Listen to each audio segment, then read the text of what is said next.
Okay, it's recording. Question one.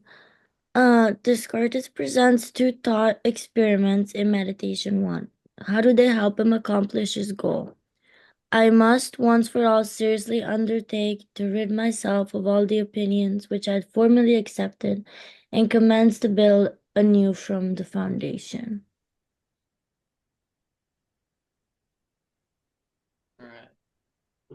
So I thought the first experiment, well, I guess kind of both of them in combination, were trying to basically accomplish the goal of finding out things that he could kind of find as like deep-rooted truths that were things that he wasn't overall taught through life, because there are a lot of things that he was finding when kind of just almost ruminating in his thoughts and just thinking through everything on a deeper level than just kind of like the surface of just kind of believing everything that he's always been told.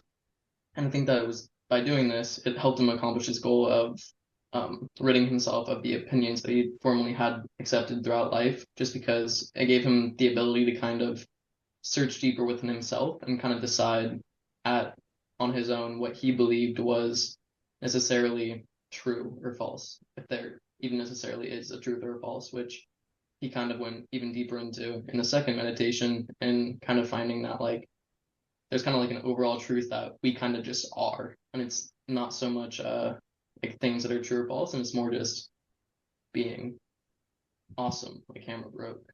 Love that. Oh, we're good.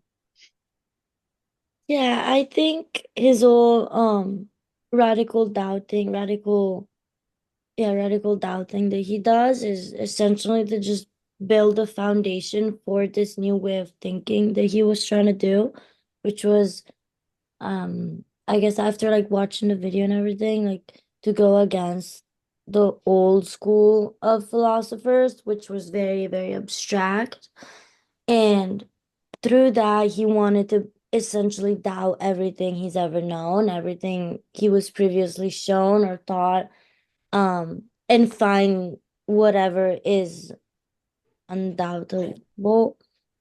Yeah, undoubtable. Like essentially find the one thing that you can never doubt. And then when he goes in the meditation too, whenever he goes into the whole I think, therefore I am, essentially he's saying, because I am capable of doubting everything around me, that is the one thing I am, I exist, and that is the one thing that I can never doubt because my ability to doubt everything is makes me a human and is the one thing that you can never doubt.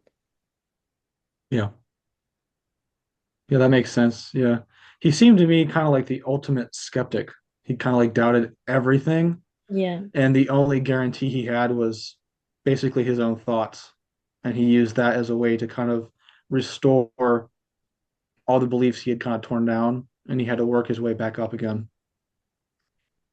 Yeah, he sort of like almost receded into his mind in a sense, and in doing so, he was able to like break down every single wall or every single predetermined belief that he had, and in doing so, he was able to then go from the complete, basically like ground level and slowly build up kind of his own foundation of what he believed to be necessarily true in his own pathway instead of following what he's heard all his life. Right. Yeah, he had to like restart everything.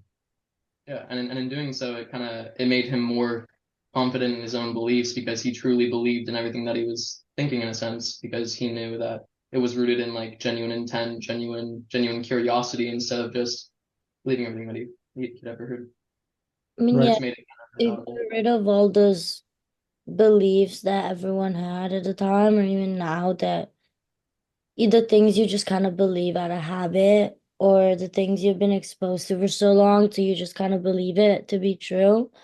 And I think by doing that whole doubting process, he was able to get rid of all of those and really find things that he believed to be ultimately true.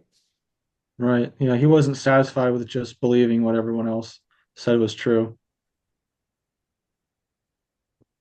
Mhm. All right. In meditation two, for the second question. In meditation two, Descartes discovers the one thing that cannot be doubted. What is it? And then how does this discovery help him accomplish his goal? his I overall think goal written into his falsehoods. Sorry. I think this goes back to the I think therefore I am. Um his ability to doubt things is what makes what his ability to doubt things is the therefore I am. So he can doubt, therefore he exists. And because the one thing that cannot be doubted is that he exists and he thinks. And um yeah, I think that that's the one thing you can never doubt. Yeah, that's a good way of putting it. Yeah.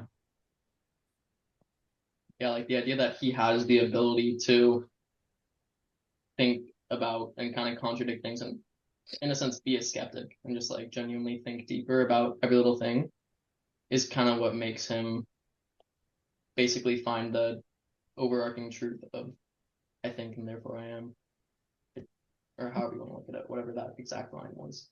That's kind Yeah, of I how I, think therefore I am. Yeah. yeah.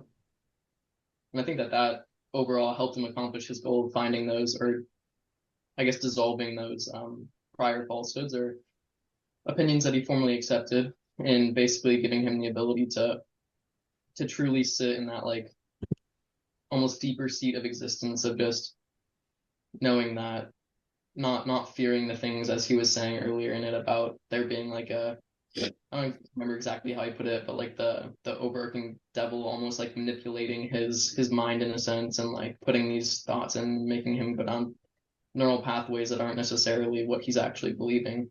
And in doing so, he was able to kind of dismantle those beliefs and dismantle those things in sitting in the understanding that he just is. Yeah, when he goes and imagines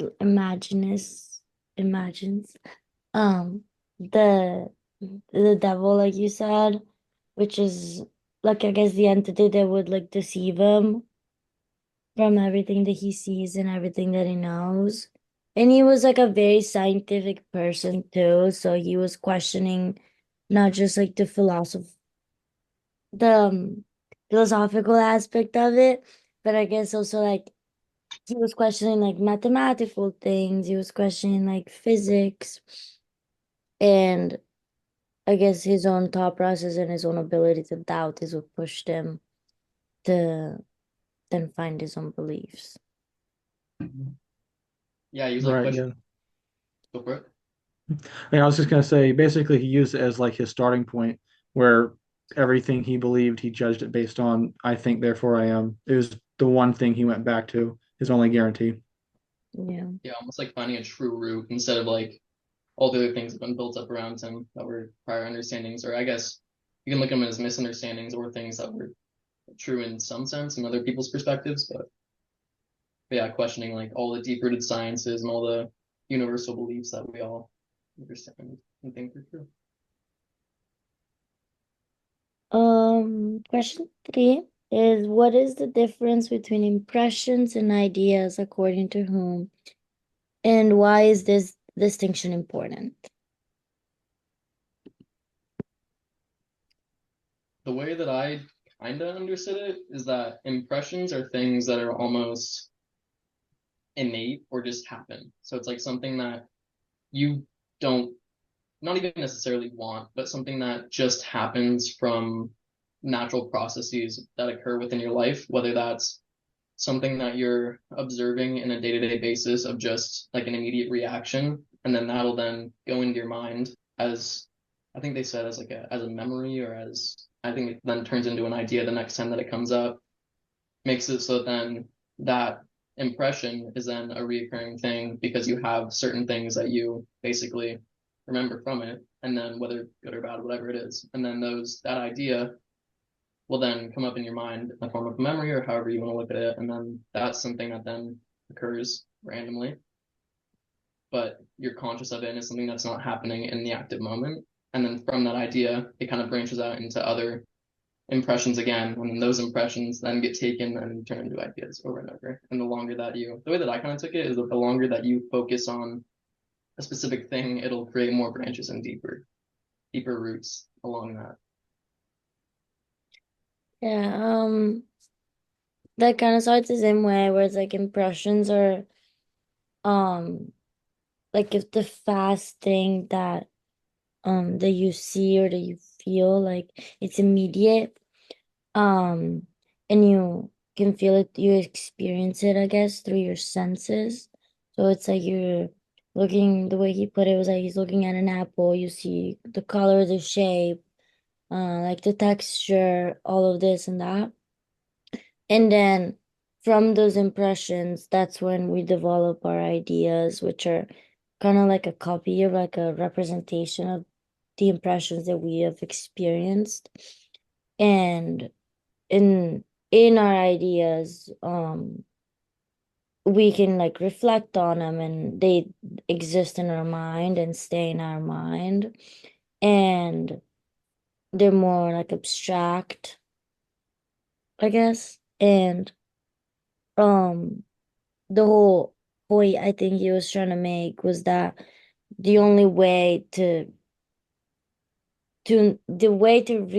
get knowledge is through first impressions and then developing ideas on them. So any idea we get comes from an impression that we've had at some point. Right. Yeah, because impressions could also be like emotions that you experience and that could later influence your ideas about something, like an event or so. Yeah, I don't know if it was exactly how he was trying to perceive it or put it, but I kind of felt like impressions were like things that just kind of happened, and ideas were things that you almost consciously procured from those impressions because they showed up. Right. They kind of just exist and they Yeah. kind of just are. You can make ideas, any sort of idea from a single impression. I feel like that's the other thing. Like you can't really change an impression. It is what it is. And then you build off of those and then you get all sorts of ideas and all sorts of knowledge and all sorts of interpretations, I guess. Right. Yeah.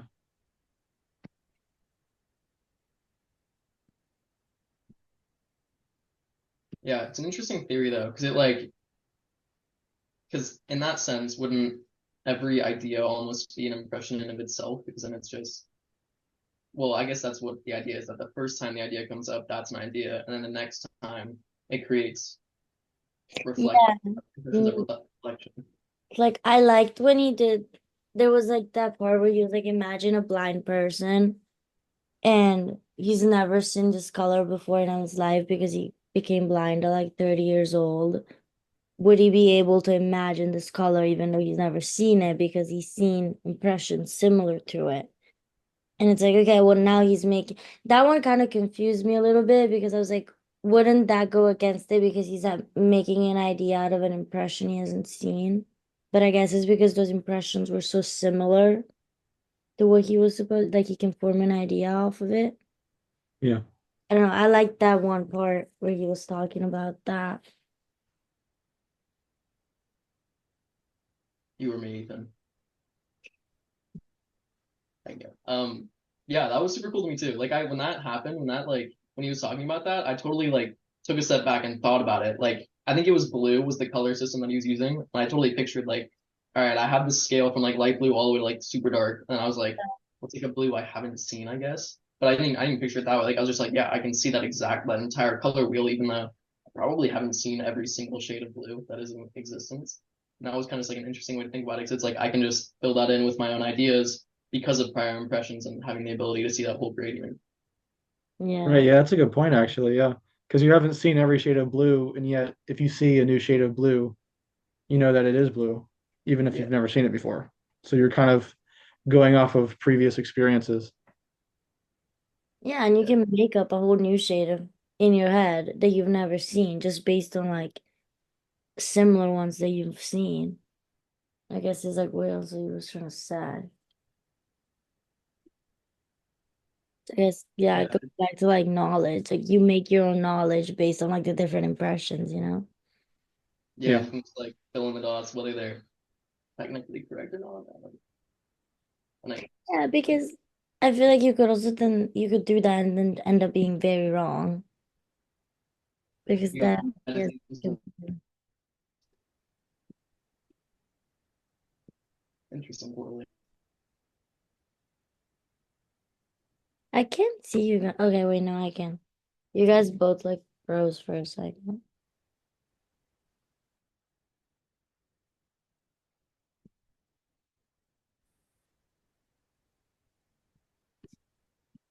Interesting having the ability to totally fill in like any. I mean, you can kind of expand that into life and different experiences, and then things that could have necessarily happened or not happened, and you just in that, and we can do that. That's a difference between impressions and ideas. Right? Ideas are kind of things that you're consciously doing within your mind, and then impressions are things that just kind of come up and you have experience or kind of. Right. It's kind of like the opposite of everything. Hume kind of goes basically everything he can see.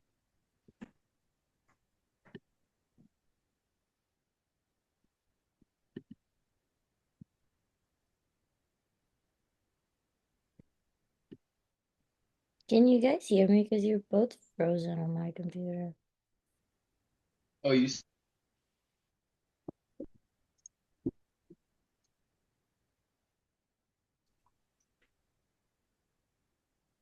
Can you guys see me?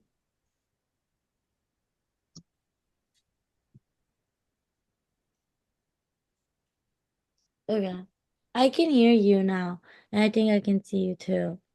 It was just like first, it like froze. Okay, that's fine now.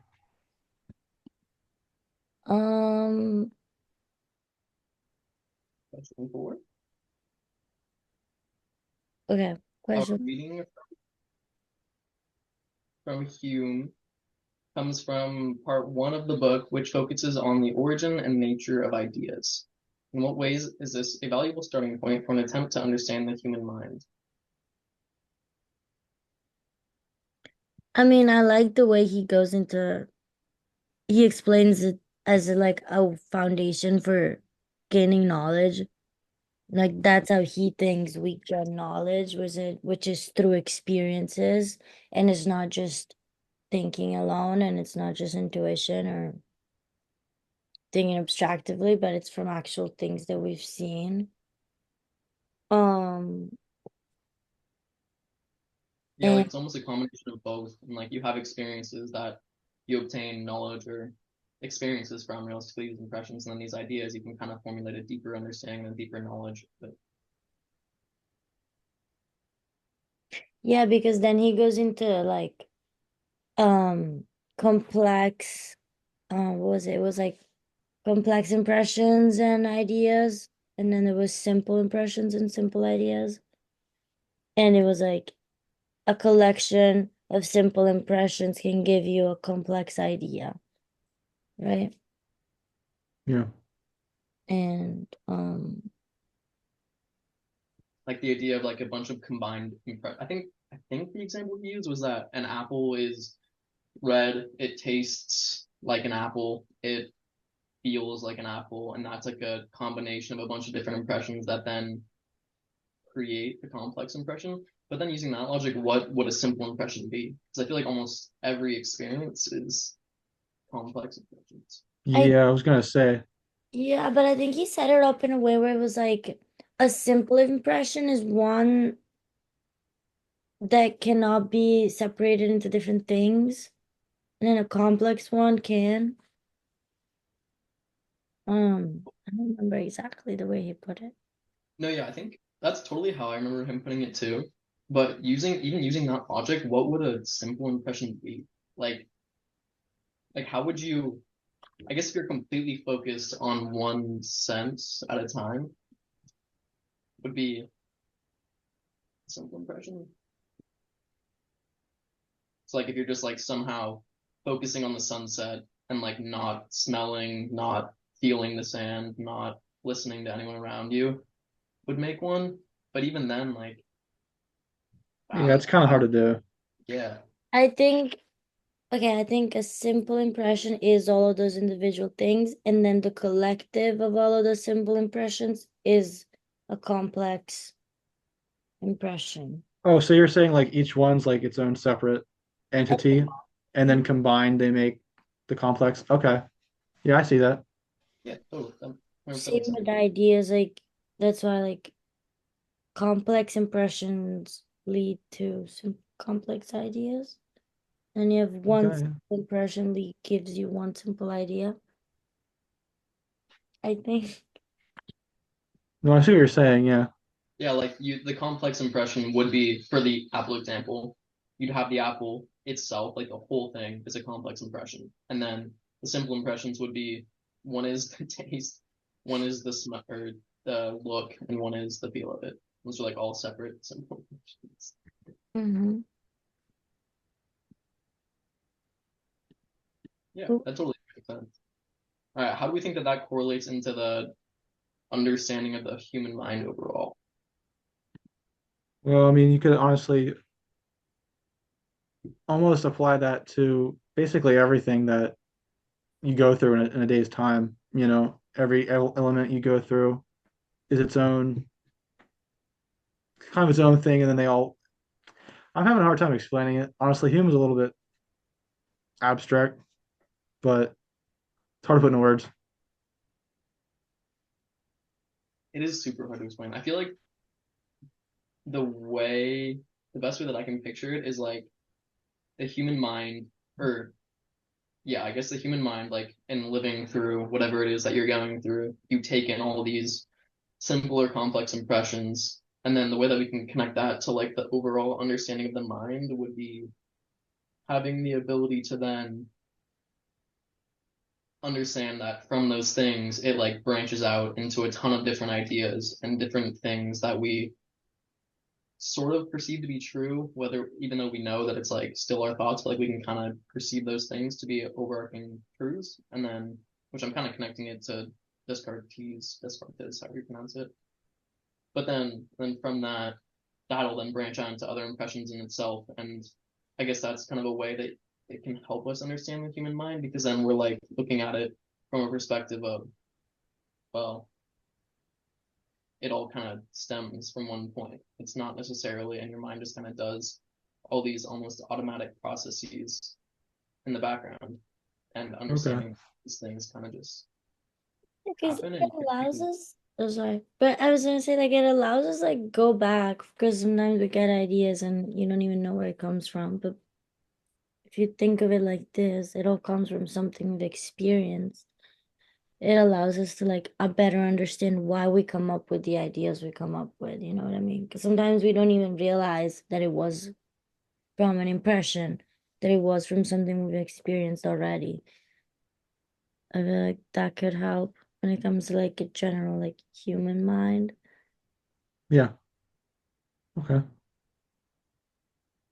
yeah, that it all like it comes just knowing that it's not that it comes from something that is like can be taken back to the root of an experience. Yeah. Interesting. It's kind of so.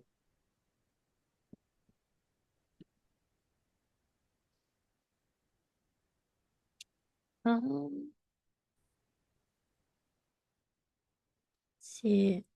I guess there's additional questions, which is like what we found most interesting from the reading. Like the Descartes one, like both of his meditations because it was kind of cool to see that like this is gonna go into my own life, like going super deep into my mind and like ways that my mind will be trying to understand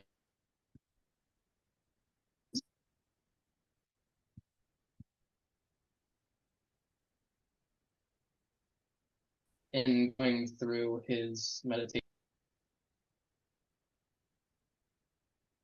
I had a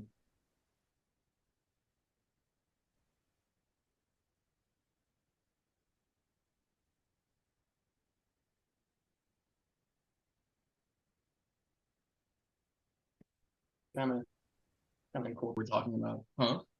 Because I have to like connect the other video to it too, so it's fine. Okay. We're back. We got disconnected the last time, so we're continuing the recording now. Ethan didn't see the message, but we hope you still give him progress because he was here for all the important conversation. We're just finishing it for the last 4 minutes so that then we get the whole 30 minutes.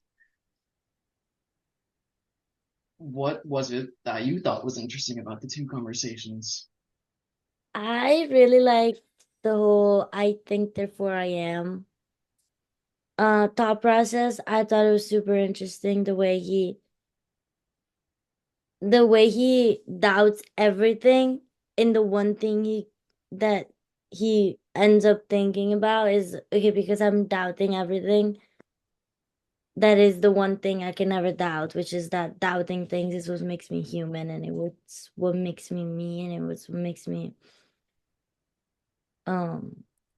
is the one thing that's undoubtable. I really like that whole thought process that he had.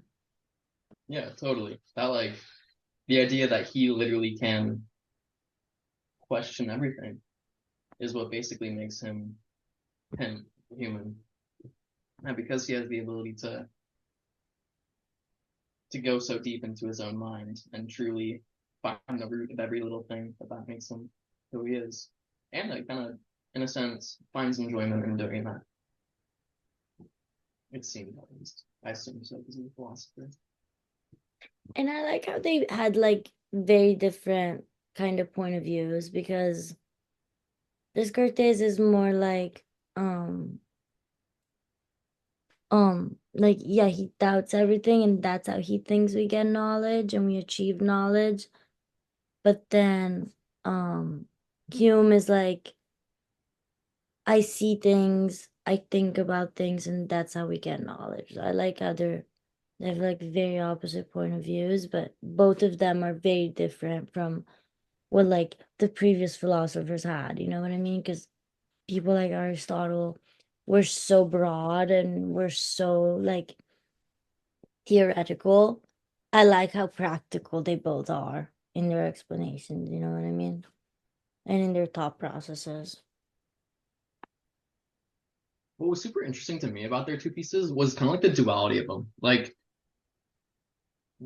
Descartes, or wait, no, Hume's was talking about kind of how we like create this like branching process of like you start at like this point of like of that first impression or any impression, and then it branches out into a ton of different things.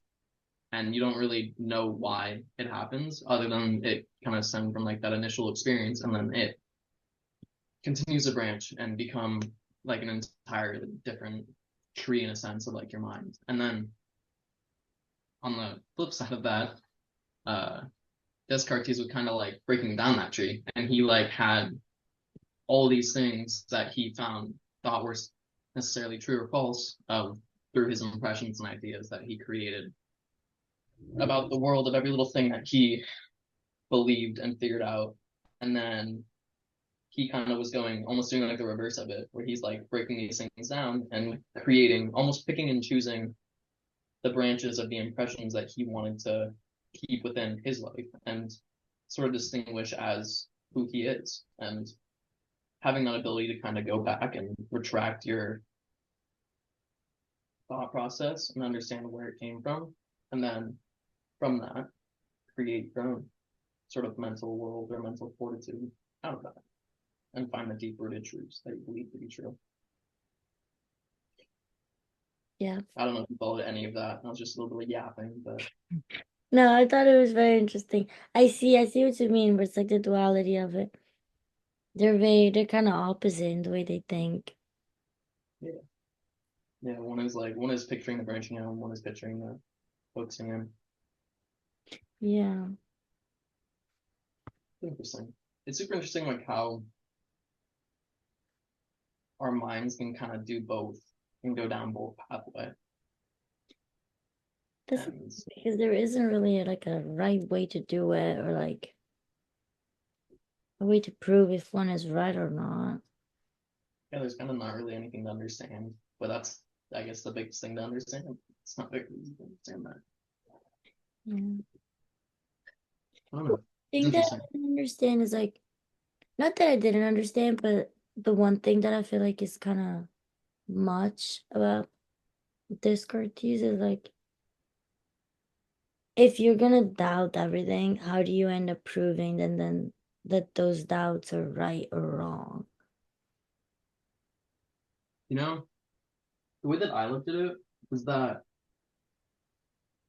there's a lot of things that happen mentally, and having the ability to kind of look at these things and be like, okay, so that I was taught this by my parents, or this is something that I was just told is true. This is what you have to do to be happy, to live a happy life, to be successful, whatever it is you're looking for. That these universal truths that most people believe, especially in America. I mean, that's the whole idea of capitalism, and everyone follows that path. But having the ability to kind of step back and be like, it's not everything that is important in the world.